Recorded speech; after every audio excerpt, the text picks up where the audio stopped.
What's the link?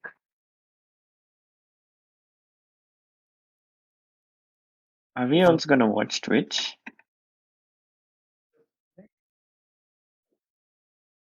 Oh yeah, I don't good. even have. I haven't even account. Like I haven't even I don't even have an made an account, bro. account.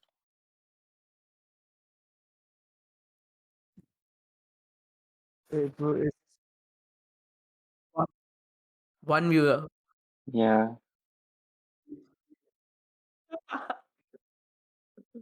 Let me.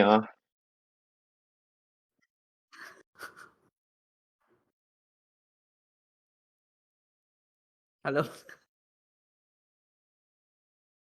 Oh wait, I don't have an account as well, so I need to.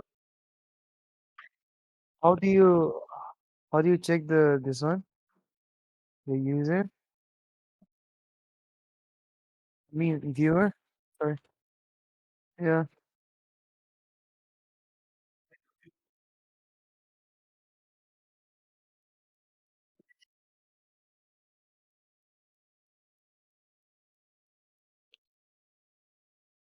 Oh, I'm watching it on the computer.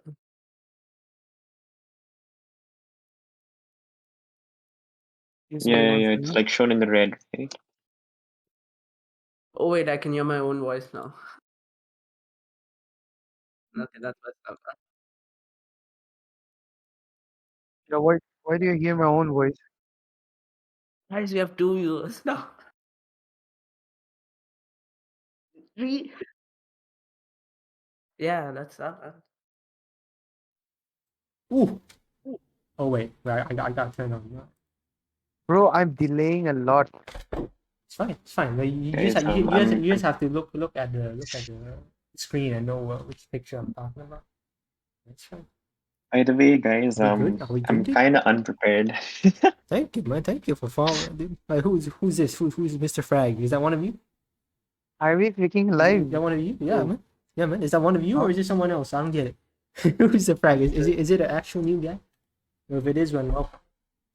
Anyway, channel. I Answer? just straight down. Yeah, we're live, man. We're live. I mean, why do I hear like, Why do you hear yourself? yep, That's because I know. your audio Overlap. is on for the stream. I tell you Yeah, to turn off the audio, man. Yo, guys, use Yeah, headphones or man. something, man. I'm using headphones, bro. You're loud as fuck, bro. What the hell? What the I mean, hell? just help me out. Like a fish Yeah, fish market. you're loud as fuck, man. I'm gonna put you down, dude. P90. All right, we're good, we're good. So, Okay, so just help me out a bit. yeah, what? Yeah, Like, yeah. I'm hearing double. I can hear Leon talking right now. Turn off the audio, man. Turn off the audio. Turn off turn off the the stream Twitch audio. audio. Turn off the stream audio. The Okay. Twitch. Yeah. You're listening to our stream too, right? Oh. What? I mean, Okay. I think we got a 5 second Hello? delay. I think I said, yeah. Hello. You good. I think I said a Okay. 5 second delay. We're fine. Okay. Okay. Now we're gonna start because we gotta put it in YouTube later. So we're If starting I the whole mute, fashion. answer. Yeah. What? Hello? Yeah. What do you want to say? Bro, 10 seconds, bro. All right. Well, Just give me a- I'll put you in the beginning of the clip. What do you want to say? What do you want to say? No. I Oh, mean, okay. if I mute, then you all are. I can't hear you guys. I mean, what No. is happening? Don't mute Discord, man. Mute the stream, dude. Mute my stream. Mute the Twitch stream of his. Exactly, I did that. Hello? Yeah. Then fine, right? You can hear Oh, us. yeah. Bro. Yeah. Are you good, bro? But it was not happening. Okay, hello Rion. Hello man, welcome. Anyway, we gotta put this on YouTube, so we gotta start it in the whole fashion. Okay. Anyway, how do you start this? Hello chickens. Yeah, fuck you, dude. Guys, I'm kinda unprepared. Yeah, it's fine. Wait, I'll put you mod. How the fuck do I Okay. mod you? Mod user. There you go. Mod user. Are you sure? Yes. There you go. You're mod now. Be happy. Okay. Anyway, we begin. Alright. We're starting in 5 seconds. Wait, I forgot to come up with a signature line. Okay, it's fine. I'll do it in Chinese. I'll do it in Chinese.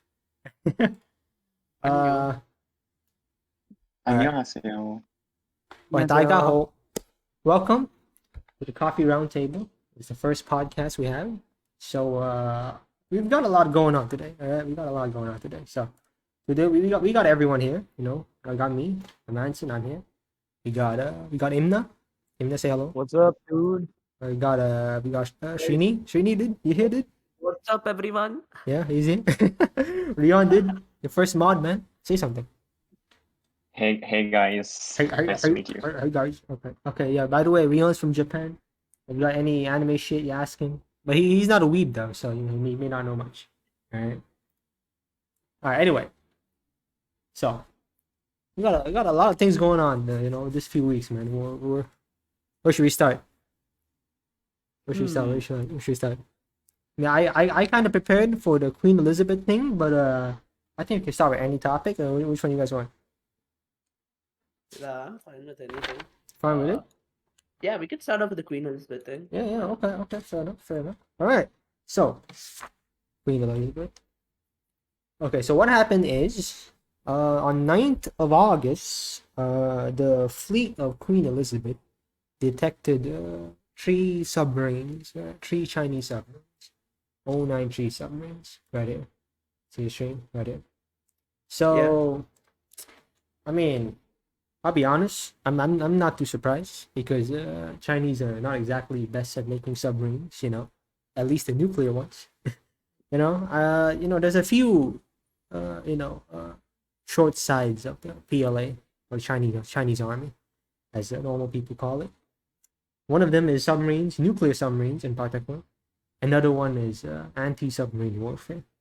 So that only got improved very recently, actually. Last month, in fact, it was late July. I saw a news in a news channel that introduced a new plane called the Kongqian 200 or the KQ 200, you know, which started production recently. So it's great to see China improving, you know, anti-submarine warfare capabilities, you know. But it'll be quite some time before they get a decent number of them.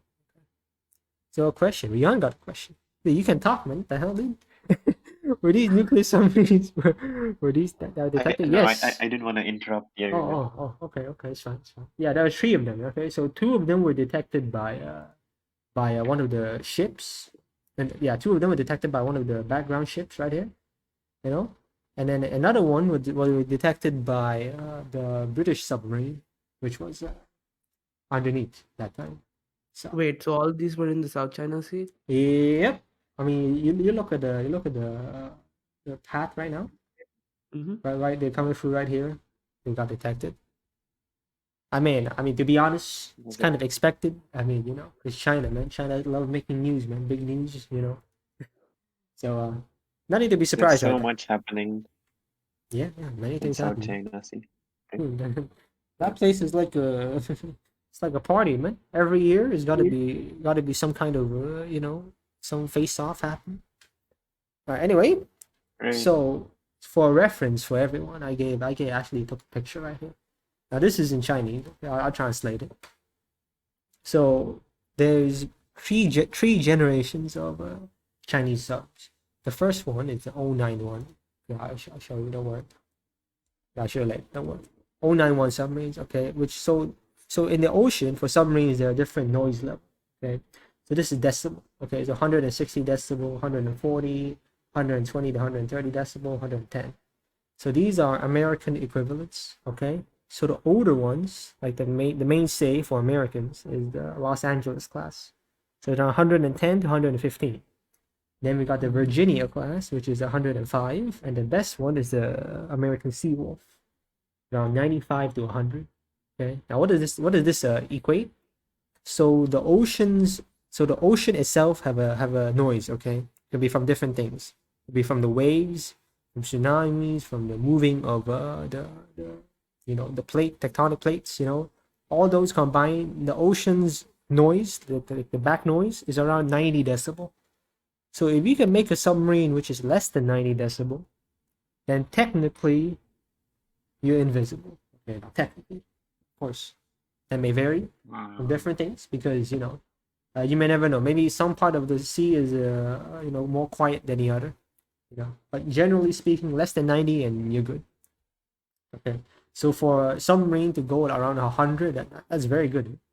So if you see the first Chinese nuclear submarine, the 091 and 092, it's 160 decibel, which is very, very noisy, you know. So it gradually got better in the early 2000s. They got the 093, what I see right here. The first one, the oldest one. The oldest one got around what, 140? This is the first one, early ones, okay. It got around 140, okay. They gradually get better because the Russians helped, you know, in a few design here and there.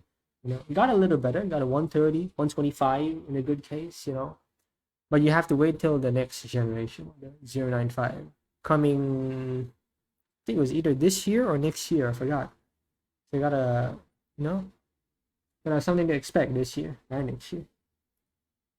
So yeah, that's the modern Chinese submarine thing going on. It'll be quite some time, but yeah. For now, I think the Americans and the Japanese have quite a decent advantage, you know, against the Chinese submarines. Hey, Rion, tell me about the Japanese subs, man. So how's Japan doing? You know, submarine and anti-submarine warfare. I mean, Japanese, they were pretty good with the anti-submarines, as you said before, right? And currently they have around like 21 submarines, I think, the last time I heard, and they're like planning to increase it. And you know, every year they're like just, you know, thinking to increase it because I think that's one of their strong points True. in their, you know, maritime self-defense force or something. Yep. So yeah, that's right. I mean, there's quite a few submarines used by the Japanese. The best one, if I remember right, is Sori. Did I pronounce that right? Is that wrong? Sori. Yeah, something like that. I mean, I did study a little bit of Japanese. Okay. Alright. Anyway, so this is the best submarine the Japanese got. They don't have that many of them. If I remember right, they got like 8 something. You know, recently 8 or 6. I forgot. But definitely, I heard that they will be building more of them in the next 5 years. I think they're building 4 or 8 more. Right. So that definitely be a big problem for China. I mean, it'll be quite some time before they, you know, field more than say 50, 60, you know, anti-submarine planes. My guess it will be around 2025, 2026 till they got like 50 or 60. But by 2024, which is a very possible point of, you know, conflict between China and Taiwan, they've got around 35 or 40. So it's a decent, you know, decent, but not enough if you want to keep like 24/7 surveillance. All right, now moving on to the next topic. What's the next? Yes. Oh, it's about the new. The sudden news actually. So recently, there's a Chinese and Russian military drill. Okay. So right now you're seeing here. Now I'm not sure whose dude is it, right? But I saw some news, a short video I saw that they introduced. So they basically let Russians come in their you know equipment and take a look and you know like that. We'll try it out and see what's good, what's bad, and you know use your shit, you know. Yeah. So there's 13,000 people this time, and for the first time, the J-20 is it? Yeah, I think J-20 was there. Yeah, I think there was 4 that flew on top. I'll show you a video later. Don't worry. Is it this one? Yeah, I think it is. Yeah, these are helicopters, but yeah, on top. So they flew 4 J-20s on top. It'll also be taking part in exercise. So I think this will be the first time foreign army get to you know take a look in the capability of you know, China's new planes. So right now I got a video actually, a short video. It'll be in Chinese. I'll translate it on the way. All right, don't worry.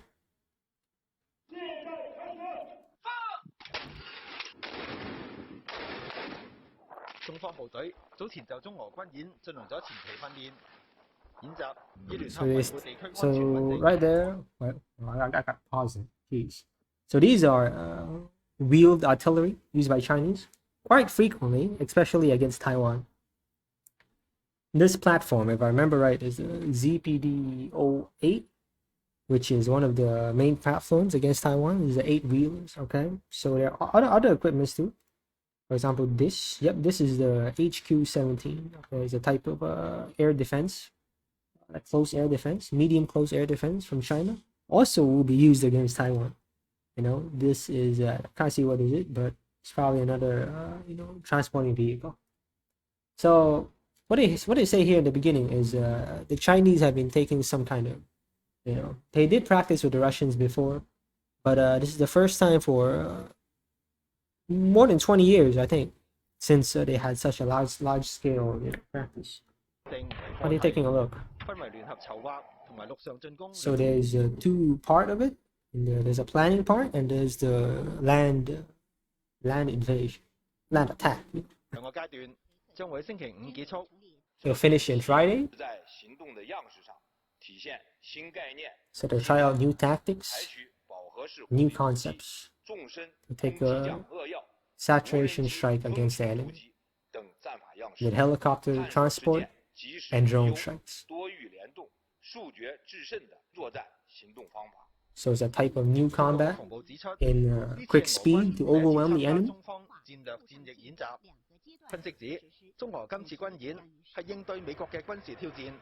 So people think it's probably a message for the Americans, because recently America stated that they're gonna do the largest drill in the last 40 years, and it'll be taking part in 17, I think. It'll be 2 weeks. So there'll be 17 time zones across 17 time zones. So that'll be the largest military drill in 40 years. That's really interesting. Okay, so it seems like it's a show of force against the Chinese and the Russian to show that they're capable of deploying and fighting multiple wars at the same time. Because I suppose what U.S. is concerned is the Chinese and Russians will, you know how the Russians, they kind of want Ukraine. Maybe not all of it, but like at least half of it. So they're worried that when China takes Taiwan, or when China is taking Taiwan, Russia will go into Ukraine. And then the United States have to go to a two-sided war, So. But then it's going to be difficult for China to attack Taiwan. Yeah, it will be. Because We'll get at that. You have like 4 or 5 countries True. South China Sea who might attack back also. Like Japan, Philippines. Yeah. And then we got what, Korea, maybe. I'm not sure. Korea as well. You will expect South Korea to. And Americans. That's a big problem. Americans is a big problem. I'll tell you why. That's right. I think recently, even like when Donald Trump was the president, he said that he won't get involved. And I guess the same thing about Joe Biden saying. Yep.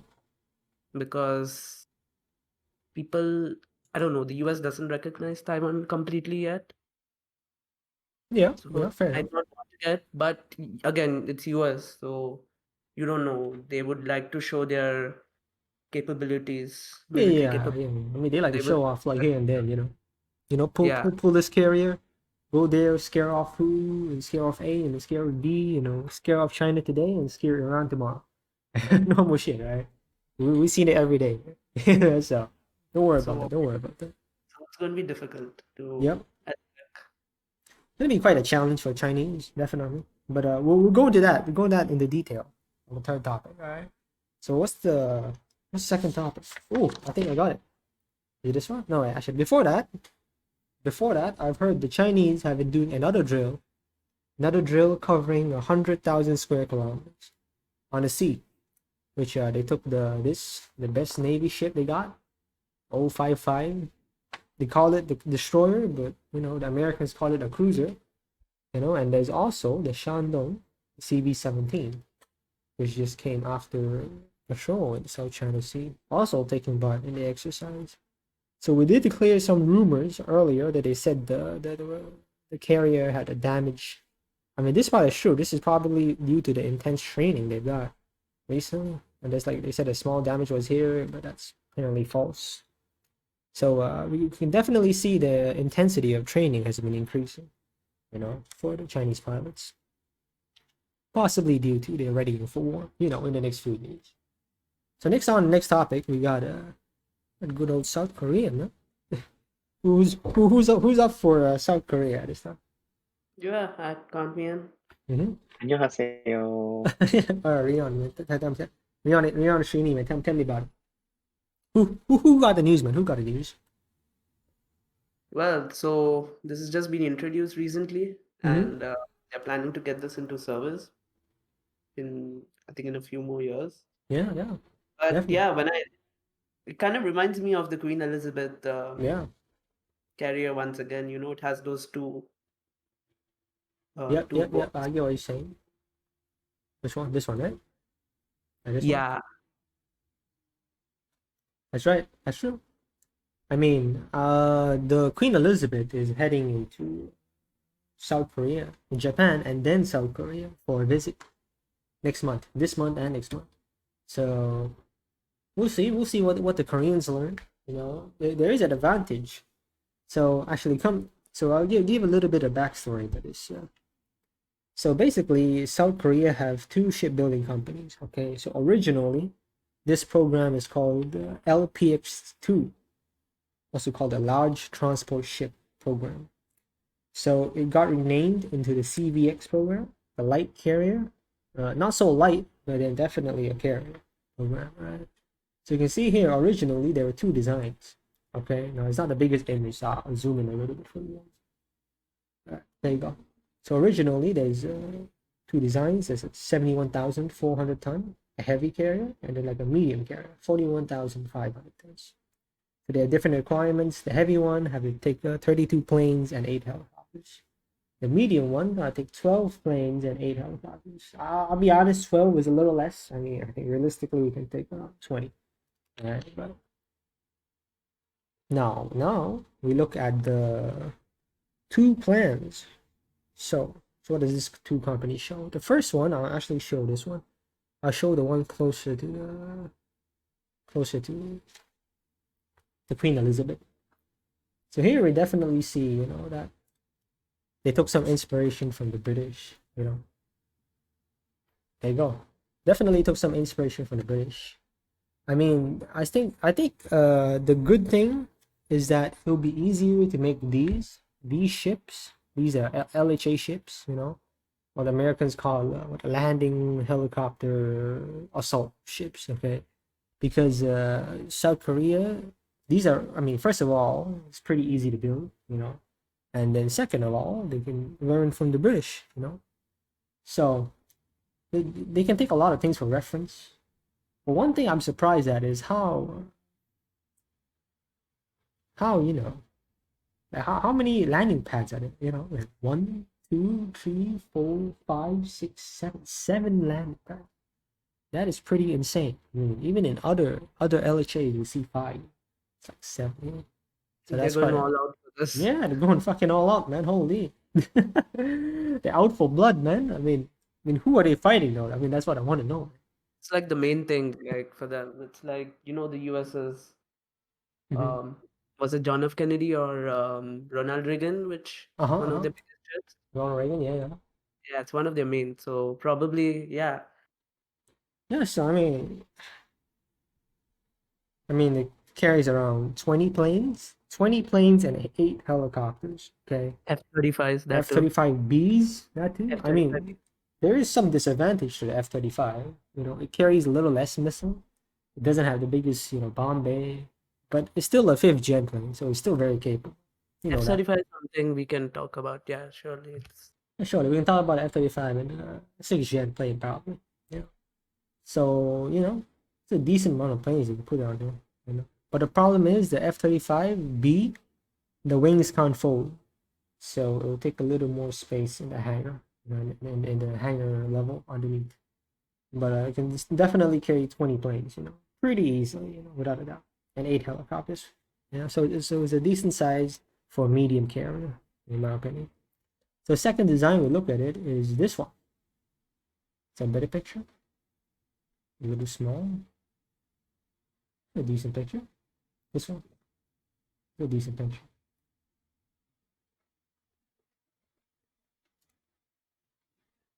And zoom in a little bit. All right, not that clear, but We'll do fine. So I think what is better on this than the first one is that you see this top part over here. So you can land helicopters and take off at the same time. So in the old one, in the other one, in this one, so you do one at a time. You either take off helicopters or you take off the planes. But in the second one, you can do both at the same time. So that's one advantage. But there's also a disadvantage. I think this space is kind of wasted. This bottom right side is kind of wasted. They can extend it a little bit, and they can put more planes over there. And I think that's like one design. I think this design is kind of rushed, a little rushed. They didn't think a lot of things. But I think solely as an aircraft carrier, this design is better, Yeah, and let's also know one thing. You can actually store these aircrafts below the ships. I think that it's there with the US carriers as well. Yeah. So I think this design works compared to the one which you showed right now. This one? Yeah, this design works. This is actually Okay. No, I mean, yeah, as a professional carrier, I think this is a little better. But then if you're talking about like easier to build, or say how much it costs to build, or experience in building it, because I mean this you can, I mean, to be honest, both of them you can copy the British. I mean, I think this one you can copy the British a little bit better. This one you probably copy the Americans, because America's got the same class of ships. So there's that, right? But then I think a significant problem comes into like what are they using these ships for? I mean, who are you fighting, right? I'll be honest. If you're using this or this to fight North Korea, I think you're tripping out a little bit. I mean, I don't think. I mean, can North Korea even fly? I mean, those planes look like they're gonna fall apart in like if you fly them like 100 hours more or something. Yeah, they're like old, big aircraft. I mean, the only good MiG North Koreans got in the MiG-29. They've flown them for 20 years. I mean, I think they're gonna fall apart soon. I don't know, man. I don't know how is North Korea gonna even fight other than using artillery and ground forces and try to overwhelm the South Koreans. But yeah, I don't think North Korea can use this, honestly. I mean, unless you're trying to kill Kim Jong-un with this, maybe you can do it. But then North Korea and South Korea are so close. You can literally take an army plane to do the same thing. I mean, you don't need the F-35B. I mean, South Korea got F-35As, right? They got the normal version. They can use that directly. Besides the A, I mean, it flies faster, it turns better, carries more stuff. I mean, better off flying the A version. Why do you want to risk it with the B version? On a carrier. The B version more for the Navy rather than the Air Force. Yeah, true. The B version more for Navy. I mean, to be honest, from my view, I think it's kind of unnecessary to use this against North Korea. So who are you fighting against? China? I mean, I don't think one of these is enough to fight China. You need like a number, like four at least, 3 or 4. So I mean, you fighting this against America? I mean, I don't think so. I mean, not anytime soon, at least. I mean, who the fuck are you fighting it against, man? I mean, why do you have it? why are you building it? Yeah, but you want to show your power also, right? I mean, to be honest, I think it's just a show of force to China and Japan. I mean, Japan and Korea, they've got this rivalry thing for the last like 150 years. I mean, they've heard Japan got like new carriers. They're like, oh shit, we gotta build carriers, and now they're building carriers. So there's that. So I mean, to be honest, I think the possible opponent is Japan, because there is some island disputes between South Korea and Japan. Currently, those islands are under South Korea's control, if I remember right. So we'll see. Anyway. I don't see it being like a intense or a crazy conflict to happen compared to the situation in South China Sea with China. Yeah. So I don't see much usage into it. Maybe they'll use it against China. Who knows? But it definitely will not be as intensive as say JSDF or the Americans, Taiwan themselves. I mean, we're not even sure is Philippines taking part now, so we'll look, man. We'll take a look. We'll take a look. All right. Anyway, next news. What's next? What's next? Oh, China there you take go. on There's a long ass topic begins. All right, let me just take a cup of water. I've been speaking for fucking half an hour. You know, it's harder than I think, right? I swear. Hey, Rion, where are you, dude? Did that guy fucking disappear? Here, but Okay, then here's like it. Here's it. Wi-Fi is really bad. is Sorry. him sorry. alive? So like I had to go Is him not here, dude? Where did that guy Twitch go? is Okay, he's here. He's here. You know what? So, I mean, like, before we go into topic, I actually want to ask, when do you think China is gonna take Taiwan? It's a question for all of you. Right? When do you think it's gonna happen? It can happen anytime. I mean, even if we want tomorrow, it can happen. But True. you need to also keep in mind the people who might come against China. Yeah, I think that's what China is really like caution about. Yeah, I mean, and so I I don't think they're focusing on Taiwan as in like Taiwan Defense Force. you know they're playing that game where you kind of keep quiet and hide, and then Yeah, or you can say like, oh, it's a military exercise, you know, and then just do it and do the real deal. You know, I mean, you can do that. I mean, people have done that before. I think the Russians did it in 1981 against one country. I forgot which one is it, but then there was like a takeover, like a political takeover in 1981. And then the Russians they made an excuse, okay, Soviet Union back then. They made an excuse. They're like, oh, we're doing a military practice to scare off those people trying to do a revolution. But then they actually did it, you know. So and it worked. It worked really well. So the Chinese will pull off the same thing. Which topic are you doing then? Oh, we're talking about how China will take Taiwan. Like, when will China take Taiwan? When do you think that'll happen, man? Tell me, Imna. When do you think that'll happen? I don't know, dude. I mean, where? Okay. I don't know. Okay. I I'm a mean, Leon, man. you give me an insight. Like, Okay, yeah, I'll give you an if insight. they Don't worry. invade, Mm-hmm. if they try to invade Taiwan, Yeah. I mean, from where do you think? I mean, will the strait be a significant? Ooh, I mean, the Taiwan Strait will be a significant, or that is what? a good question. That would be like D-Day all over again. But But don't worry. see, the main thing is like, okay, they should. I mean, the Chinese have to send in infantry, right? Yep. Yeah. So from where will they? Because it's surrounded by the strait, and Mhm. plus there's no ocean behind it. Mhm. So what do you think?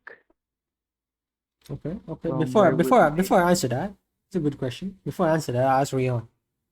Rion, man, what do you think? When do you think Chinese gonna go in? When do you think they're gonna go for the go for the champion? You know, when do you think they'll go down? I'm honestly not sure, but then the situation is pretty, I don't know, like it could, as Srini said, it could happen anytime, I think. Yeah, man. No, Yeah. did Srini say that? Okay. Yeah, so like, I don't know, it depends on Taiwan also, like how, how I don't know. I don't know what to say. No problem. Okay, well, okay. Let me ask you this question in another way. Okay, what do you think Japan will do for Taiwan? I think that's the right question. Or what do you think Japan can do for Taiwan? You know, like how many Japan Marines would be does Japan have? Japan has, how much was it? Like Not that the many. people, Last time I maybe? remember. Yeah, like the amount. Few Yeah, thousand, like right? I mean, it's pretty less. yeah, Yeah, so that's definitely a problem. But I think like how many ships does Japan have? How many modern ships does Japan have? Japan has like, you mean like the maritime self-defense force, Yep, right? yep, It's yep. about, I think, one little more than 160-ish 160 ships. Okay, ships, okay. So so is what I heard. But yeah, like yeah, all yeah. of them are not. I mean, what is it called? Some of Most them are not. really old and stuff. Oh, okay. But then still like, mm,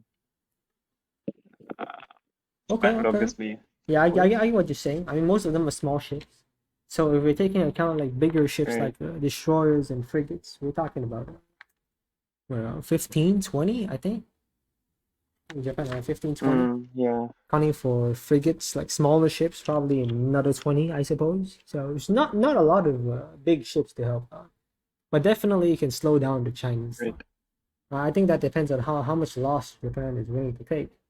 That is an interesting question. Okay, now, get the main topic. That's right. So before I get into the topic, I will introduce how does the Chinese army. Okay, so in 2015, there's a military reform.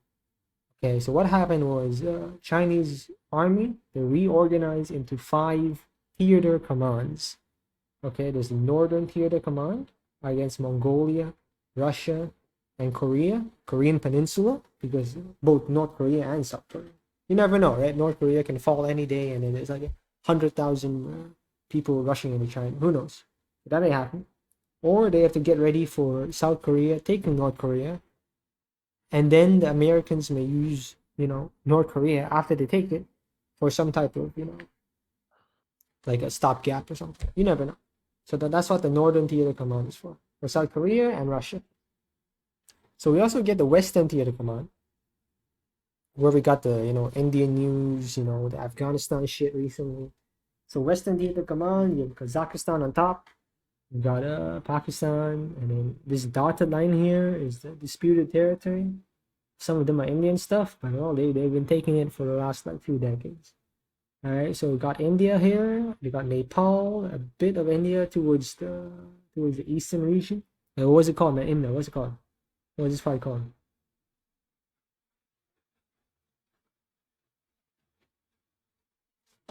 Hey, What's the man. region? Yeah, what's this part Yeah? called? What is this part called? What is Are this you, triangle part? your voice is breaking, so I don't hear you. What? What's this top right part called? I forgot, man. It's Northern called region? Ladakh? Ladakh, right? Yeah, Or is it called it's something called else?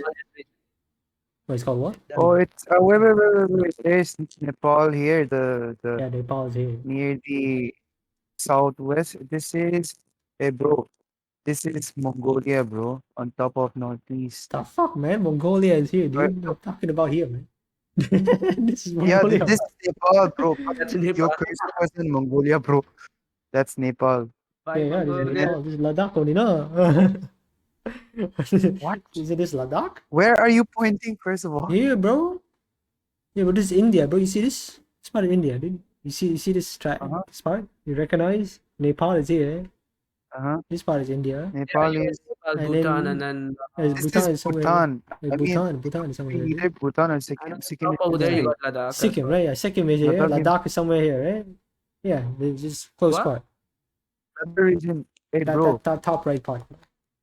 That's called. What's this top right part called, dude? Let me tell you. Wait, bro. Your video is buffering again. I'm Hello? bluffing. I'm not bluffing. Hello? Hello? Yeah. Says my mic bluffing? What? For real? Stop your cursor, bro. It's confusing me. Wait. I mean, Okay. okay. Never mind. I'll Never show mind. you. Buffering, I think. If I see- I'll Buffering. tell you. I'll Okay. tell you. Okay. Jammu, near Jammu and Kashmir, Jammu and right? Kashmir. Is it top left? Yeah. Jammu, top. No. You see the head on top, the Yeah. map. Here. South, north. North. Put your cursor there. Cursor. Here. This is Mongolia, dude. That's not Mongolia. Stupid. I mean, What? there. Here, man. Here. I said, Jammu and Kashmir, right? I bring remember. it. Yeah, Jammu and Kashmir. Yeah. It's there. Ladakh is there. And then Oh, go Ladakh is there. there. Okay. And then And then you go there's Nepal. down. Nepal Delhi. down. There's Nepal is down. There's Sikkim, right? Bro, What? that's not the. Come down. Come down. Here. More. More. I mean, This is come the to the east. middle. Middle? Come to the middle. That's the middle, no? go down middle. Yeah, this one is Nepal. The one you're outlining is Nepal. Yeah, I was wondering. There's a time difference, but I got it. I got it. Don't worry. Don't worry. There's a time difference. I got it. There's Nepal. What's east of Nepal? That triangle. What's that triangle called? The triangle. Which triangle are you talking Yeah. about? It's top right part of India, man. What's it called? Upper part? Yeah, there's a few states, right? Yeah, Um, that's the northeastern states, right? The northeastern states, Yeah, the man. triangle is northeastern states, and then on the the right side of the northeastern states, there's Burma, basically Ah, Myanmar. okay, okay. So the outline you're seeing, okay, Mm-hmm. the outline you're seeing, I mean, besides Burma Uh-huh. slash Myanmar, is half is Nagaland, Oh, okay. right? So here, okay, got it, I got it. believe, There's Nagaland. and then on the bottom there's Manipur, Okay, and then near central India it's Guwahati, and then on top it's Meghalaya plus Arunachal Pradesh near Bhutan and Nepal, the okay, last border. okay, And okay. Fair then enough. somewhere in the center is Mizoram. That's So right. yeah, that's Yep, yep. I Got mean it, got it, got it. Fair enough, fair enough. Okay. your So the video is delaying a little, so yeah, yeah, I yeah, got yeah. I'm like down, down, down. I'm like, bro, I'm going to Central India, bro. What the fuck? I'm going. I'm like, bro, what is this dude doing, bro? Okay, there's a delay. All right, we gotta remember this. Anyway, so you're seeing the news about the Chinese Western Theater Command, about China versus India. That shit's here, all right? That's the Western Theater Command. Last time I checked, I think Western Theater Command. How many army they got? Western, not that many. I think it's around 200,000 or something. 200 or 200,000, which is pretty less. I mean, considering you're against India and Population. Kazakhstan. Yeah, No, I no, mean, it's pretty bro, sparse out. no, for Indians, I mean the Indian Armed Forces, Mm-hmm. active personnel is around What, a million? Million yes, something? Pretty big, 14 right? lakh, I mean 1.4 1400,000, million. Okay. 14 1.4, million. and then 1.4 million. Yeah. Uh-huh. reserve is 1.1 something, Okay, I okay, guess. okay. So I think close to the border, that's Wow. around 200 to 300,000. I think that's a sizable number, So I mean, the Chinese are pretty outnumbered, but they do have better surveillance and recon. They have the budget technology. Yeah, better technology too. I mean, along with the different things like data link, Even though our networking. budget is like ranked third, I mean, Yeah, yeah, true. I don't know where. No, I mean, there's a big difference, third and Yeah, but second, we and got then there's deal a with big. insurgency as well, right? From Pakistan side, That is true. That the is true. So Norwegian India got a and the two-sided border. war. They got to worry about. You know. I mean, there is actually 4 or 5 stuff, but let's not talk about that right now. Yeah, yeah, yeah. Let's- Very well. Very well. I mean, India probably got a lot of opponents, but let's not worry about that. They're fine, right? They're fine. Anyway, so they got Southern Theater Command, which is all you read about, South China Sea and blah blah blah, and all the stuff, right? That's the Southern Theater Command. Central Theater Command is where Beijing, you know, the center of the political shit happens. Not so many people in the Central Theater Command, mainly just for defense. For offense is all the other four. And then today our focus is in Eastern Theater Command, and they're in charge of Japan and Taiwan. So let's take a look into Eastern Theater Command in detail. Right. Okay. So everything about Eastern Theater Command is right here. Right? Everything known is right here. Now I'm not gonna read everything out. Okay, there's different army and air force and all that. But for the important part, I'll say about the air force because that's what it's probably going to Taiwan first. Take a sip of water. So here you see there's 3 fighter divisions: the 3rd, the 14th, and the 29th. Now the most important one you got to remember is the 3rd, because the 3rd is one of the best, fighter squadrons that China has. It is also the first squadron that is equipped with a J-20. Not a lot of people know that. So they're based here, close to here, I suppose, somewhere here. 38, right? 38, right? Yep, 38. 3rd Fighter Squad, Fighter Division, right? So it's quite a distance from, Anhui, the Air Force Base, towards Taipei. It's around 500 kilometers-ish, maybe a little more. But the J-20 got quite a lot of combat radius, so I'm not too worried about that. So each Chinese fighter division, around about 70 to 125 fighters. Okay, so the third one is the biggest one and the best one, so it's probably a little more. So I'm thinking about an average of close to 250 to 300 planes from the Chinese in the eastern tier of the command. Okay, so we're talking about 250, 300 planes.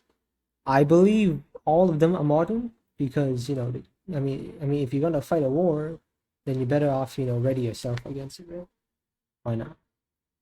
So most of these, let me take a look. Most of these planes are J-16, the J-10C, and the Su-30 MKK. Also, as a note, all J-7s, that means the MiG-21s, are retired from first-line service in early 2021. Same thing for the J-8. So if you look into Wikipedia and they show you J7 have 300 active, that is probably wrong. The Wikipedia info is a few years off. I think the one that Wikipedia shows is 2018 info. So I think they got to update it a little bit, all right? But they're updating it, so don't worry about it. So first up, China versus Taiwan. So we got to show the size of the Chinese Air Force, right? I got to skip out of this picture. Okay, so this is a Japanese official report, okay, for Taiwan. This report is early 2020, but judging from my estimate, I think they took the number from early 2019, late 2018. Okay, so we got the basic stuff now. I don't read a lot of Japanese. Probably Rion can translate this, but basically it's the same thing as what I showed. Okay, so now here I'm gonna generally go through it. This one is the total army size, 2 million. Taiwan is around 160,000, way lesser.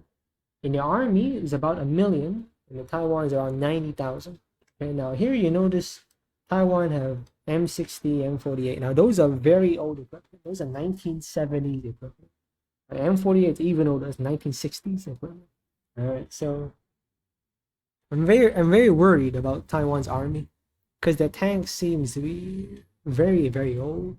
Like really, really, really old. That's one big problem that they got to face up. So China has around 750 ships, right? In terms of tonnage, they have around 2 million tons. Okay, against America's around 4 million tons, so half of America in terms of tonnage. So Taiwan has 230 ships, 200,000 tons, so around 10% of China. Okay, so basically this shows major combat vessels. Okay, aircraft carriers, destroyers, and I think it's frigates. Frigates. So around 90. Taiwan got 30, but then you have to consider that most of Taiwan's ships are pretty damn old, like 1960s old. And in submarines, China got 70, Taiwan got 4. Some of the Chinese ones are pretty old, but all the Taiwan's ones are, I think 19. I think you got 4 decent submarines, not the best, but you'll get the job done. All right, Marines. Okay, I think this is the major part which Japanese got off. It said 30,000. Or okay, 2020. That's right. But according to my info, and by now it should be close to 50,000, if I remember right. Yep, 50,000, close to 50,000. Original plan is to get 80,000 by the end of 2020 and start the invasion. Yep, you've heard it. We've avoided the war. Originally, the war is supposed to happen in late 2020. But then because the amount of Marines is not enough, so China delayed the war, So now they're still short on number because I think Mr. Xi, the president, forgot to estimate how long it takes to train a Marine person. So now they're around 50,000.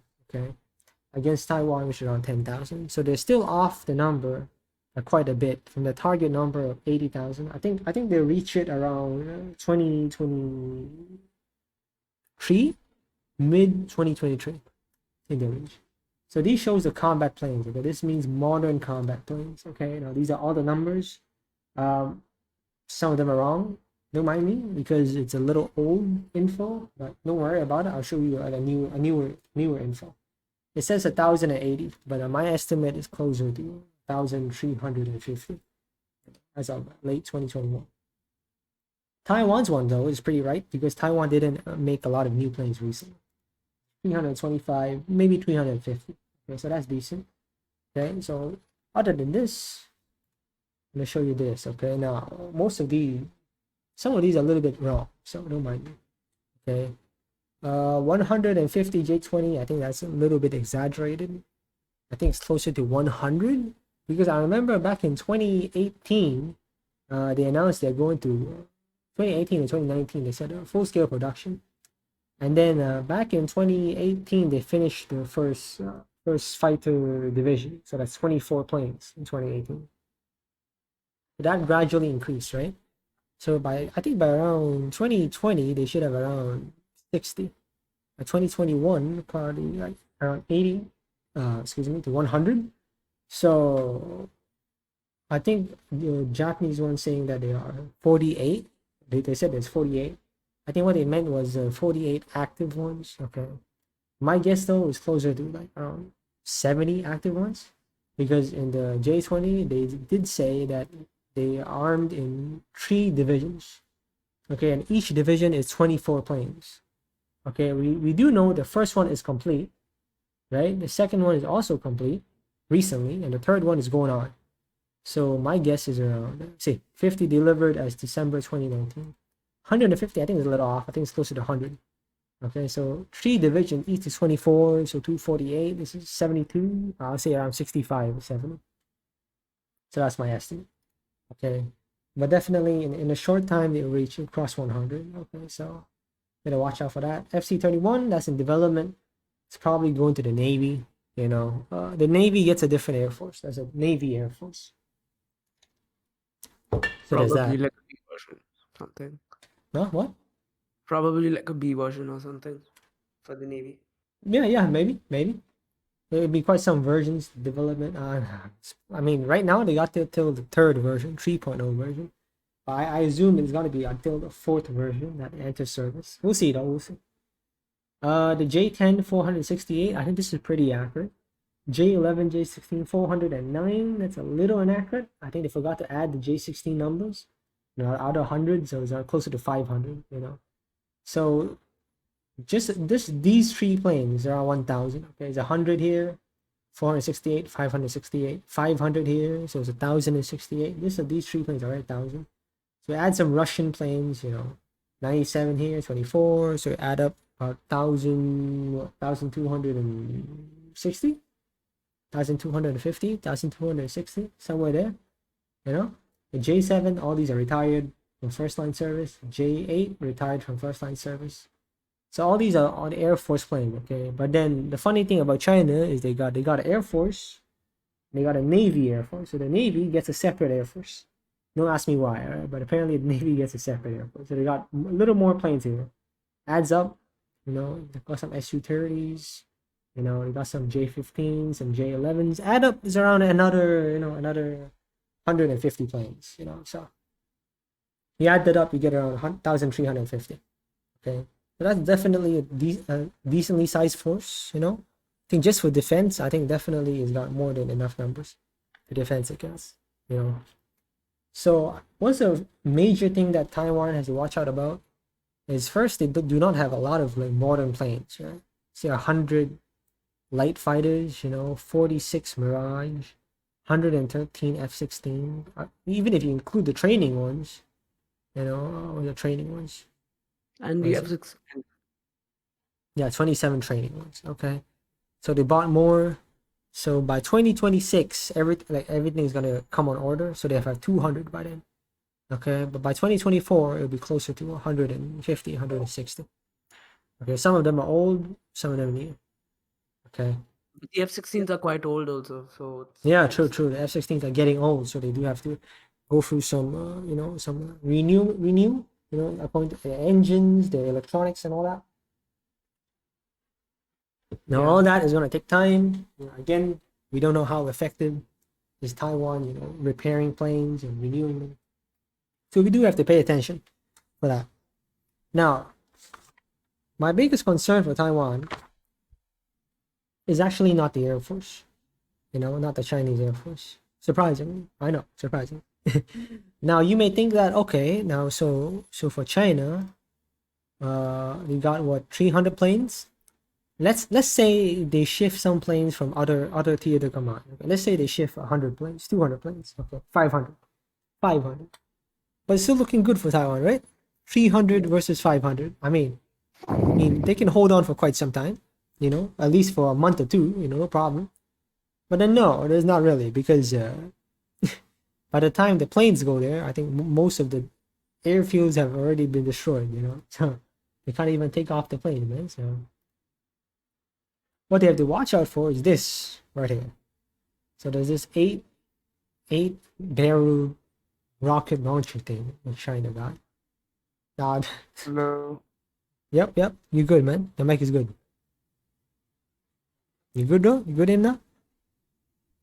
All right. So this rocket launcher thing can shoot 350 kilometers. If we do the calculations, the furthest point of Taiwan is about 350 kilometers. So basically, they can strike everywhere in Taiwan. Okay. Now remember, all these missiles, they are GPS guided, so they're pretty accurate. Now they're not very, very accurate, but they're accurate enough to, I don't know, if you shoot 10 of them, then definitely 1 or 2 of them hit. So a lot of people have the misconception that when the army lands, when the Chinese army lands in Taiwan, there's going to be a huge battle. Taiwan planes versus Chinese planes. It'd be second D-Day of World War II all over again. They're probably not. Right? You have to assume that most airfields have been destroyed. The drones will be flying across the sky like everywhere, and then the Chinese, they're probably gonna take this to fight the Taiwanese tanks, because all Taiwanese tanks are old and thin armored. Like one shot of this can literally take out any Taiwanese tanks. No cap. I mean, of course, the Taiwanese tank can also take out this, but the Chinese don't especially need heavier equipment to take out Taiwanese tanks. So if it's a 1v1, I think Taiwan is pretty fucked, So there so there's a few things you have to watch out for. Some new equipment. This one I showed you right here. It's Tomahawk drone. Like literally this is used by the Spec Ops forces. Okay, look at this, dude. Now, it looks like I can buy this from fucking eBay, man. Look at this. There's 2 fucking grenade launchers in the bottom. There's smoke launchers. Fucking wish.com. What is man? maybe we should buy one of these, man, for like $20,000. You remind me of those drones in Warzone we used to. It is actually like that fucking Warzone drone, dude. It's a fucking missile on top of this thing. What? Yeah, we had that. Okay, also that's my headphone. This is what happens when I don't play any music. So this drone can carry 25 kilograms of armor. So there's a light missile, a laser guided missile. There's 2 grenade launchers. So yeah, I mean, it's pretty wild, man. I don't think Taiwan is standing up a good chance against the Chinese. But this is not looking great. So again, like I told, you got to be. They also have one disadvantage. There are a lot of countries. True, which is who can be like, okay, that's we're mm-hmm. had enough of your. Absolutely, which is what Taiwan is kind of hoping on. How great is the support going to come? How long is it going to take? And we got US fleet also there. Like, true. Like, can America assemble that much forces in such a short time? Like, how many days is it going to take? How long are they going to take to, see that the Chinese are preparing? But you never know, right? The Chinese could say that they're doing a practice and they kind of, brush it off. So how fast is Americans and Japanese going to take to support? Sorry about that. It's all right. Got disconnected. It's okay. So You continue. So definitely this is a big topic. Depends on a lot of things, so we gotta watch out for that. We got the 7th fleet also. That is true. Yeah, they're one of the most strongest. probably in that region. I don't know. Yeah. That's right. You gotta watch out for the 7th Fleet, the American carrier strike groups. Does the Chinese anti-ship missiles work? We don't know. I mean, we know it works against a stationary ship. That we know, but does it work against a moving ship? No, again, we don't know that. Who knows, right? We'll only find out when a real deal happens. Okay, for China, there's only one victory. Okay, they gotta win Taiwan, the entire Taiwan, within 1 or 2 weeks. Okay, they'll take over the entire Taiwan, or at least 90% of it, within 2 weeks. Okay, like quickly, very, very quickly. Okay, so how capable are they of doing that? That's a good question. Of course, another question is how many ships they got, how many transport ships they have. They don't have that many transport ships, right? They have only 60 transport ships. They can carry around, what, 15,000, 20,000 people? Even if they take civilian ships, let's say they add another 10, 15,000, it's like 35,000 people at one time. Okay? So is that going to overwhelm Taiwan? Who knows, right? How effective is China's electronic warfare? Like how many electronics of Taiwan can they jam? I mean, that is also a short side of Taiwan. Taiwan's electronics are very old. Their army electronics are very old. The radars are very old. So how are they gonna solve that, right? So we'll see. It's not looking great for Taiwan, to be honest. Especially in so many Chinese drones and electronic warfare they've been doing recently, the last 2-3 years. But we'll see. We'll also have to see can China take Taiwan within 2 weeks. It is possible. They could do that, but Taiwan can drag them out in city fights. City fights take a long time, right? They have to clear every single building. So we'll see. We'll see. The side is going towards Taiwan, at least in 2021. Going towards China in 2021. But in 2024, it's also more to China. In 2027, surprisingly, it actually goes a little bit to Taiwan because they'll have better planes by then. So personally, I think 2024 or 2025 seems to be the best time for China because there's not enough, new planes like F-35s, like close to China in Japan or in Korea, and most of the Taiwanese stuff that they bought from the Americans, they haven't come yet, right? Maybe a small amount will come, but a small amount is not going to change the warfare in a significant way. So there's the advantage for China right there. I think the best time is around 2024 to 2025 because one of the most important equipment for China actually will be ready by then. By 2024, 2025, this will be ready. So how good can China make use of this equipment in the war against Taiwan, against the Americans? Of course, you can argue by 2027 they'll have 2 of these, but then same thing I can argue for the Americans, right? For 2027, Taiwan will have 200 new F-16s, and then Japan will have 100 F-35. So for now, it seems like 2024 is the best time. Maybe 2025. Okay, we'll see. All right. Anyway, South Korea with 20 new F-35s. So yeah. I mean, of course, for South Korea, they're lacking a bit of aircraft range to reach that far. But then, still, you don't have to. South Korea, still a credible threat. Right now, currently, the biggest threat seems to be from Japan and the United States. Philippines doesn't seem that interested. I mean, for this president, at least, So we'll see. It's a lot of things to watch out for. Yeah. All right, I think that's a decent close to the topic. Kind of came to the conclusion. 2024, 2025 is the best for Chinese. 27 is the best for Taiwan. But we do have to watch out for the Chinese Navy. I think the main point will be here, the Chinese Navy. How far can Chinese Navy go by 2024, 2027? That's the biggest problem. If they can modernize at the same pace they're going right now, then it will be quite a challenge for the Americans. Even though if the Americans got a carrier strike, even they've got 3 or 4 of them ready by that time, deployed against China. I mean, China also got 1. I mean, they got 2 more, but those 2 are not so great. There's CV-17, China was not that great compared to say, compared to say the new, the 18 and American strike groups. So we'll see how it goes. All right, that's a close to the Taiwan topic. All right, that's a good topic. I like that. Maybe we've been talking that for like 35 minutes. My mouth is dry as fuck.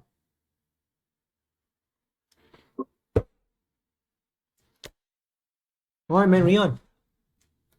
Well, what do you want to close out on? Is there anything you want to close out on how Japan can help, against China? What did Japan do?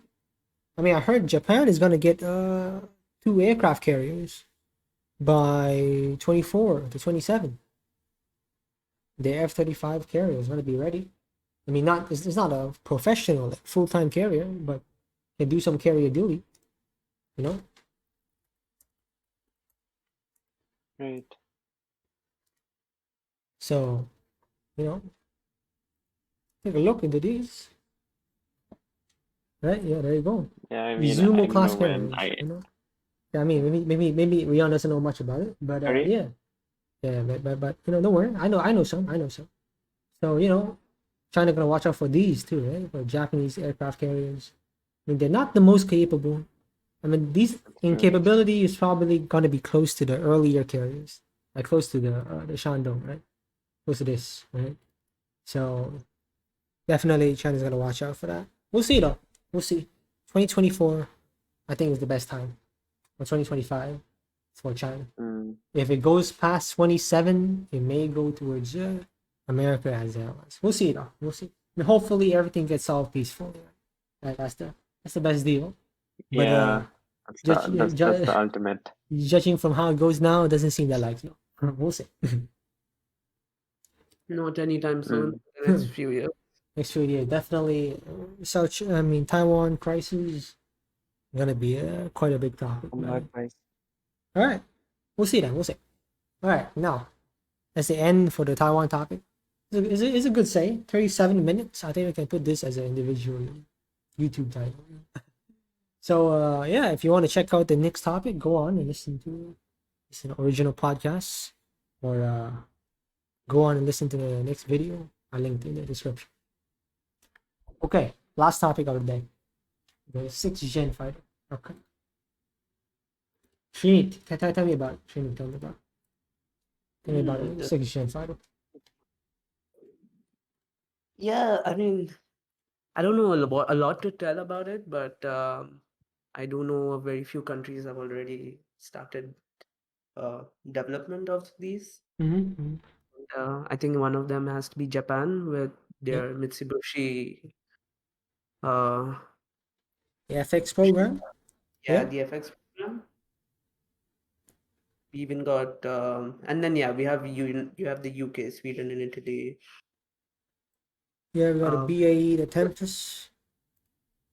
Yeah, I don't know. The BAE Tempest reminds me of one of US stealth fighter jets. Yeah, it reminds me of the YF-23. This one. It's the older prototype plane. I think the United States is also coming up with a new. Yeah, the American NGAD. This seems like a pretty good concept, to be honest. And what else? There's also FA-86 for the Navy. For the Navy, there's another plane. For the Air Force, there's one plane. For the Navy, another plane. So, the Chinese, as much as I know, the Chinese developed one plane when they finished developing one generation. So they finished the J-20. They didn't finish, but initial rate production, they finished it back in 2017-ish, 2018. So by then they should have started development. I mean, at least the research they should have started. So definitely looking forward to how. I don't know. I'm kind of going to be questioning about how US is actually going to do this, because the F-35 program of the 5th generation wasn't. It was successful, but at the same time, it wasn't cost effective. That is true. American things, man, expensive, overdate, and not that useful. Yeah. Well, at least for the last few projects they tried. They really did bad with the F-35. So yeah, I mean the F-35 was not that successful as a fighter program. I mean, as a platform, it's pretty good. But do you mean like originally as an intended as like capable of fighting, like dog fighting? It's not that great. I think I would What still about stick the with the F-18 affordability? for that reason. What are you gonna say? What do you say? What about the affordability? What about what? Affordability. Yep. So 6th-gen fighters are designed to be easier to replace, like easier to like change parts, like swap parts. So you can like change an engine if one engine breaks down, easier, right? So that's the thing. They say the 6th-gen will be cheaper. I don't think so. I How mean, will the people bro, your mic is too soft, bro. I mean, how will they make the next gen cheaper? Oh, they can either make it with like 3D printing, newer technology, Yeah, but then some things they're still gonna be expensive. Making an engine is very complicated. That's gonna be expensive. technology Electronics, expensive. writing the codes, that is always expensive. Avionics. The stealth skin, that's expensive as fuck. The helmet, that's another $500,000. And then I mean the paint replaces every like 1 month, and then each time the paint costs like $50,000. You know what I mean? I mean, they say they're gonna make it cheap, but I doubt it. It's probably gonna be. I mean, I'll say they'll try to make it, not too expensive. Maybe like $150 million. So like, Are you 50% more expensive than a current F-35, or Yeah, like, and F-35 costs like 78 million yeah, yeah, right yeah, now. yeah. But like, they make it like within like 1.5.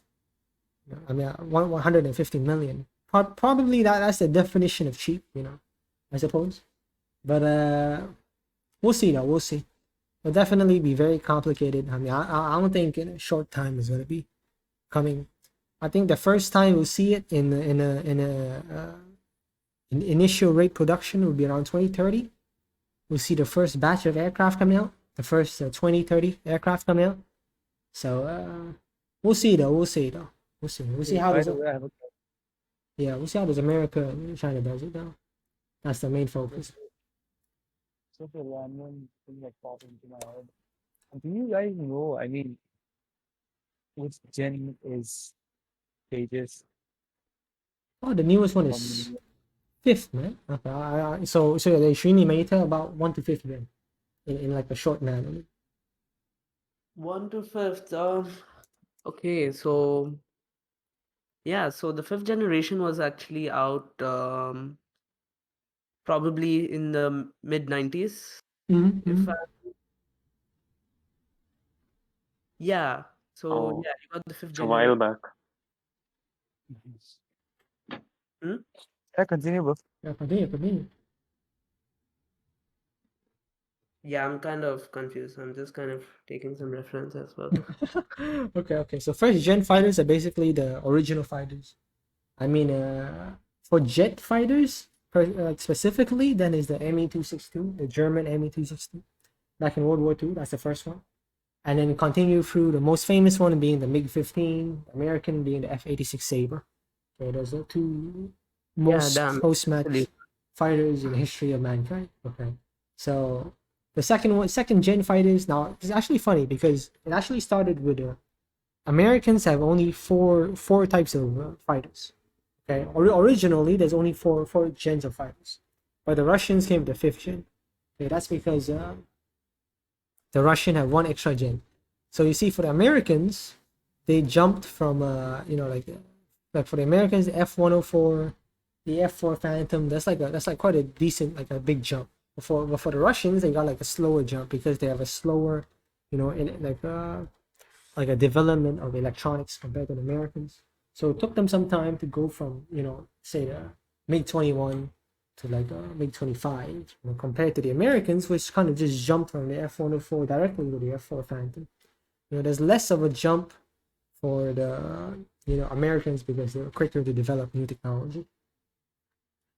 So 2nd-gen fighter MiG-21, early MiG-21s. So there's some kind of missile, but they're not so great, and then they're kind of focused for high speed combat, shoot the missiles and go for the guns. Okay, third gen fighters, you have better radars, better missiles, and then most importantly, multi-role capabilities. Okay, like basic multi-role capabilities, like the F4 Phantom, Mirage Trait, right, like the Mirage F1. It wasn't until the 4th gen planes where you have like a great and decent multi-role capabilities, like the Mirage 2000, the MiG-29, the F-16. Like they can do multi-role better than the 3rd gen, and they can do dogfighting better than the 3rd gen. Okay, so in 4th generation, the focus went back to primarily dogfighting. Like you look at the 4th gen plane, not a single one of them can't dogfight. Like every single one of them can pretty much dogfight, capable. Okay, but you look at 3rd gen, not every single one can dogfight. The MiG-25 can't dogfight. Okay, properly at least, you know. So the 4th gen is much more focused into multi-role dogfighting. Okay, so dogfighting is still the focus. You know, the 4.5 gen that's kind of came up recently. You know, a little bit of stealth, better avionics, better radars. You know, AESAR radar technology. You know, that's the main thing. And then improved data link. You know, a few things like this here and there. So better 4th gen, but definitely not as good as 5th gen. 5th gen is a stealth, super cruise, which is not a must because the F-35 kind of can't super cruise, and some F4.5 gen can super cruise. But the Eurofighter Typhoon, I mean, it's not exactly super cruise, as in like the conventional sense. Super cruise as in like 1.1, you know, Mach 1.1, 1.2. I mean, if it's this way, then yeah, even the Su-35 can super cruise, you know. And maybe even a J-20 can super cruise, you know, with a new engine, you know, maybe 1.1, 1.2. Not the highest speed, but definitely better than the original, you know, like Mach 0.9, those kind of stuff. You know. But for F-22 to do like Mach 1.5 or something, you need a much better engine, okay? So another thing is composite materials, which is a very big deal. You know, carbon fiber, titanium, you know, 3D printing technology, you know, for the F-35, the Su-57, and the J-20, AR technology, like the AR goggles to build new planes, you know, easier maintenance, you know, still expensive, but you know, at least it's easier to maintain for a ground crew, you know, things like this, you know, so make it better, you know. Simple, yeah. So each generation is a better, like, it's a better technology than the previous one. So it's the same thing as the previous one, but you add another thing in. So 5th gen compared to 4th gen, the same thing, but much better, and you add stealth. So 4th gen is the same thing and much better of 3rd gen, but they got like, you know, what do you say, fly by wire, and then, you know, much better multi-role. So the 3rd gen is a much better thing of 2nd gen, but they got much improved radars, so you can shoot, you know, long range missiles better. So each generation is like a extenuation of the previous generation, but you add a new thing. So currently we assume 6th gen is the same thing for 5th gen, better stealth, better super cruise, better thrust vectoring, better sensor, same shit. But people are assuming drones, AI technology, advanced weapon like laser weapons for defense at least. You know, maybe ramjet, different engine, so you can fly much higher and much faster. You know, that's the current focus. I have a question, Hanson. Yep. Do you think 5th generation aircrafts are good for dogfighting? I mean, I've read somewhere that they're not the best. Oh, it's a hard question. It's a hard question, but I read somewhere because of their structure and stuff. So yeah, I think they're a little bit less capable than 4th gen fighters. Probably in But terms of stealth. Yeah, but in terms of stealth, yeah, it helps. But here's a big but. Here's my fight is because 5th gen fighters never fight alone. 5th gen fighters always goes in pair. Therefore, in pair versus pair, I say the 5th gen will win every time. I'll tell you the reason. Because if it's 1v1, the 5th gen plane have to open its radar, right? But if it's 2v2, then you only need one of them to open the radar. and the second guy can use the first guy's radar through the data link, and then shoot missile using the first guy's radar, and he himself doesn't need to open the radar. So if you're talking about 1v1, if the pilot in the 4th or 4.5 is very experienced, maybe he have a chance against the 5th gen, but realistically speaking, I say the 4th gen stand no chance against the 5th gen. No. Yeah, 100%. I mean, you look at the technology as well. Yeah.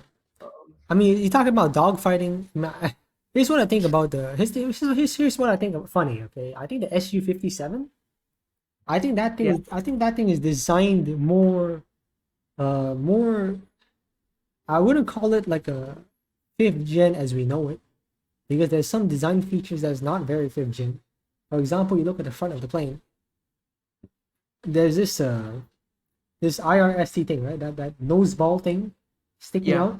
You know, that's not very stealth like. You know, I mean, I'll show you a picture. Where is it? I mean, I see that the Su-57, the design got better along the way. You know, like initially the design wasn't that great, but gradually they improved the design. They added a better stealth coating. They added some grill to the engine front, like right there. They added a grill in the front so that they can reduce the RCS on the engine. You know, I mean, is that going to affect the engine performance a little bit? Definitely, but that's going to improve the stealth. So like compared to 2015, 2016, it definitely got better gradually. Like now they use AR technology to build the plane. They show the video. I don't know where is it, but there. So I think they took that probably from the Chinese. I'm not sure. So the AR technology improving the plane. You know, the rear engine having added some grills too. So here there's small details. It definitely got better. But you say, like, generally speaking, it's still not like a full 5th gen plane. I would say the Russians still have a long way to go also with their Su-57. I mean, if you see recently, there have been a lot of crashes. Yeah, there's been quite some crashes. I think the first plane crashed in 2019, I think. Yeah, 2020. exactly. And I think one of the reasons is because a lot of I don't know, I think they're doing a lot of competition with the US as well. So see, that competition part is what. So yeah, so there's small detail like this one.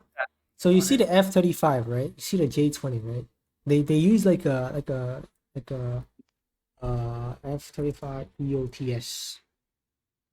They use this. See right here. It's this small triangle thing. Yeah. So they use this to put the IRS thing. There you go. See with this thing in front. They use that to put the IRS thing instead of, say, the Russian, which use a big camera on the top. You know. So the same thing for the J-20. Okay, so when the Su-57 can put this, you know, in front instead of a giant camera, then I think the ICS will definitely improve quite a big margin. You know, maybe they do something to the engine. You know, to the back, to the engine nozzle. Maybe they can do something. You know, I think it would be quite a decent plane. So I think the way that the Russians designed the Su-57, I think it's not exactly like a 5th gen, but it's because you see the Su-57, you see the 57. The 57 actually got 6 radars. No, I'm not joking. The 57 actually got 6 radars. I'm not joking. So you got 1 radar in the front. Yeah, there you go. See, you got 1 radar in front. You got side radars. You got this radar. Even got a rear radar. You got radar for the back, dude. What the fuck is the radar in the back? Yeah. So I wouldn't call this a 5th gen. Maybe it's a 5th minus, but it is an anti-stealth fighter. It's an anti-stealth fighter. Yeah, I think that's a closer way to say. That's a new term I'm hearing for the first time. Yeah, it's an anti-stealth fighter. There you It's go. anti-stealth fighter. So they designed quite an interesting machine. Tell you that. But I mean, to be honest, I think it's a pretty good design because you have to think about the Russians, right? They have a 10,000 kilometer country, you know, from the east to the west is fucking, you know, half a way across the planet. You know, they don't have so much money. You know, they're kind of budget restrained. They need big range. You know, you know what? And you know what? I'll be honest. The one who designing the plane probably know that he can't build a lot of them. Right? He probably knows. Right? I'll be honest. He probably knows. I mean, You know? if you look at it in terms of how much military stuff Yeah. Russia has been sending out to the world, it's gone down because right Yeah. now everyone is going behind US. Yeah. I mean, there's India, Americans. India depends 90% on Russia, but It's recent gradually times changing, right? Yeah. They got the French. you got You the know? French. Even the Germans are catching up. The German is selling the tanks. You know. The Chinese is. I mean, the Chinese India dropped has a little its bit, own, but it's still there.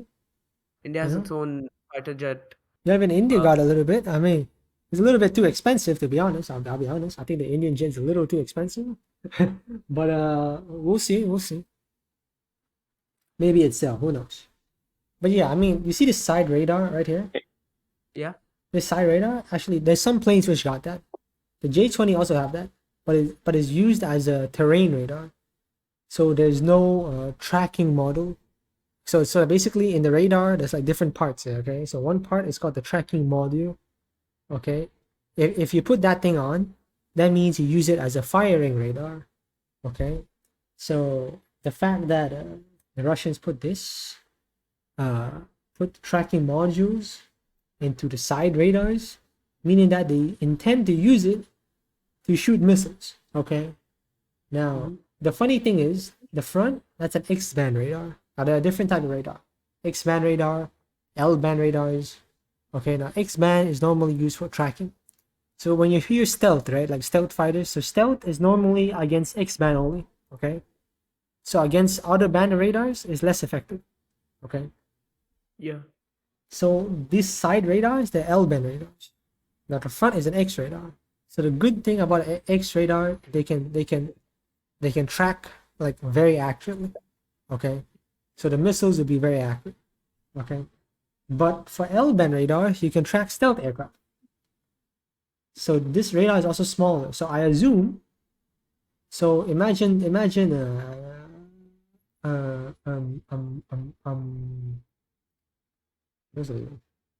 So yeah. So imagine. I gotta show. Like a 180 picture for you. You know. Hey, Anson. Yeah. I'm What? super sorry, but I have to leave now. All right, man. All right, bro. You enjoy, brother. Yeah. Hey, I'm gonna end in 5 minutes, but okay, dude. It's okay. It's okay. Oh, okay. 5 minutes? Okay, Yep, okay. yep. I'll stay then. All right. So imagine this is the front. Imagine this is the front. The downwards is the front. Okay. So I think what the SU-57 is trying to do, they use the X band to search from the front. But for close in, like within like 50 kilometers, 60 kilometers, they use a side radar to track the stealth aircraft. So the against stealth planes, they have like 180 degrees, like 50 or 60 kilometers. So that's why, and from the, I'm not sure what does the rear radar do, but it can probably detect missiles coming in. Maybe, I don't know. That's why I call it an anti-stealth fighter, rather than I don't know, traditional stealth fighter. Completely clueless with this picture already. But yeah, it's a weird plane. I mean, Russia is weird. So it's interesting. I mean, we gotta see what's the tactic. The last time I heard the Russians, the tactic is one Su-57, command 4 Su-35s. Okay, so that's the theory. Okay, so they use the 57's radar to find the stealth planes, and then they guide the 35s to move front and destroy it close. Okay, now how So good? The Su-57 is just going to sit around like that, be like, okay, boys, Yeah. get the fuck out. Yeah, so they kind of sitting in the back, and then if they get close, they're gonna command the Su-35, or they're gonna use their anti-stealth radar, and then fuck some shit up. So the Su-57, in conclusion, we see the Su-57 is focused on medium close combat. Okay, because that's what the 57 is best at, right? The 57 is best at like medium close combat, because you see its engines, powerful engines. but you see, not the most advanced sensors, but they have an IRST, so it can search front. So I think the designer is thinking of luring the enemy planes within like 60 kilometers, and then use like superior like side radars, and then find the enemy plane, enemy F-22 or F-35, and then destroy it. You know, I think that's the plan. You know, genuinely speaking. And to be honest, for that plan, I think the Su-57 is a pretty good plane. It's a pretty good anti-stealth fighter. Yeah. What do you think, Srini? Do you think the Russians did a great job? I mean, yeah. Again, I mean, I'm 50-50 on this, to be honest. The reason news is coming out from Russia, but Yeah. I mean, even with the amount of money issues with their economy and stuff. But yeah, I think they can do it. I think for the amount of money they got, this is as good as it gets, man. Anti-stealth fighter, babe. How much are these costing? Oh, no idea. More cost effective than No idea. But probably not as expensive as F-35. Not sure. Maybe 60, 70 million, you know? But then you're like if you put it in like America's money or China's money, it's probably like 100 million, you know? So we'll see though. We'll see. I think they did a great job though, to be honest. For the like, hats off the Russian designer. Like with that less money, still they figured out an anti-stealth fighter. Hey, hats off, man. Actually, good job. No cap. Okay, I read somewhere else that they are planning to keep it at $42 million. So yeah, $42 million. Yeah, suck my dick, dude. It's not gonna be $42 million. We'll see though. We'll see. I mean, I don't know, man. Russia. I mean, yeah, Russian wages are a little bit lower, so maybe they can lower the costs. I don't know though. I mean, probably a good bargain for India. Yeah, true. We'll see. I mean, we're not sure how capable is this anti-stealth fighter tactic. Okay, we have to check. We have to see. We'll see in the next few years, right? Yeah. Yeah, that's the conclusion, right? I think they got a decent plane. How they use the tactic, I think they can improve the design slightly. IRST, I think that's the main thing they can design. How they're gonna improve the stealth coding. There's like small details. You see the J-20. You see like there's no straight lines in the J-20. Okay, the same thing for F-35. Like I show you this. You see the front plane that's like zigzagged. You see this is zigzagged. The plane, the corner is cut off. Each like small part is also zigzagged. There's no, you see this nozzle is also zigzagged, right? And only straight line is like this. Not even the rear nozzle is front. This is also zigzag, you know. Like you see the canopy, that's also not a straight line, you know. So these are like small details I can tell. Like the J-20 have got like a big. You see this Bombay door. That's also zigzag, right? Even this is zigzag. Even the side is zigzag, right? You see a small part. You see from the front of the radar thing. That's also zigzag. This is in a hexagon. It's not in a square. It's not in a rectangle. You know, these are like small details I can tell. Like there's like a lot of focus into, you know, small details right here. Whereas compared to say the Su-57, like there's less, you know, hexagons and, you know, hexagons. See, all this is actually a straight line. There's no zigzag. So, you know, there's like small details here where I think the Su-57 is losing. But with the AR technology they got, I think that can gradually improve. And, you know, I'm confident. I'm confident that Russia can gradually improve the RCS of the Su-57 in small details here and there. So yeah, Srini, any point you want to conclude? No, I don't have anything. No, all right. So yeah, overall, Su-57, they got some upgrades coming up. I'm confident the Russians can put up a decent anti-stealth fighter. Okay. But it's also up to debate on whether this plane tactic can work against F-22 and F-35s. Okay, this is wrong, by the way. The Su-57 same RCS F-38. No. Yes, it's slower than that. All right. Anyway, it's been a good topic, man. We have a good talk. Anything you want to ask, Rion? Rian, Imna, Leon is gone, any bro. last questions you want to ask? Final few minutes. I think I'm good, bro. Mm-hmm, I mm-hmm. think we covered almost everything. All right, Rian, anything you want to ask? Leon is gone. You Yeah, forgot. No, he's no. gone. He's here. I'm still here. I'm still here. Oh, I'm you're still still here. here. What you doing here, Yeah. bro? What you? There you go, man. Yeah, I think we're good. Man. Rian, anything you want to ask? If no more, then that's it. Yeah. Yeah. Okay. Okay. We're good, man. Okay, we're good. That's it. And thank you for joining. We'll have the stream. Currently, we're planning once a week. In the beginning, we'll have it a little more frequent. All right, so don't worry about that. Okay, so that's it. We'll cut this up and put it on YouTube, and we'll see how it goes. All right. Yo, we got one viewer. Mm. Hell yeah, man. I'm sure we'll get more on YouTube. Don't worry. If not, then I'm gonna keep on refreshing the page. We'll get like 100 views or something. Maybe not 100, like 10. We get 10. That's pretty easy. All right, we'll see. We'll see. Anyway, that's it. So I hope you enjoyed. Yeah. If you liked it, I mean, maybe a few things here and there. Maybe we could. I think we could have asked a little more questions in between. We could do that next time, maybe. Yeah. Unfortunately, I wasn't able to load up Twitch. Yeah, it's okay. It's okay. So like Yeah, I couldn't see the screen. I think we don't know enough about this topic right now for you two to ask questions. I think because like Srini knows a little more, so I see Srini ask a little more compared to you two. But I think like gradually as we do more and more of these streams, you know more about the topic. I mean, you like ask more questions and talk a little more about it. Yeah. So I think on the next stream when we talk about like tech and all this stuff, I think like you guys will ask way more questions, right?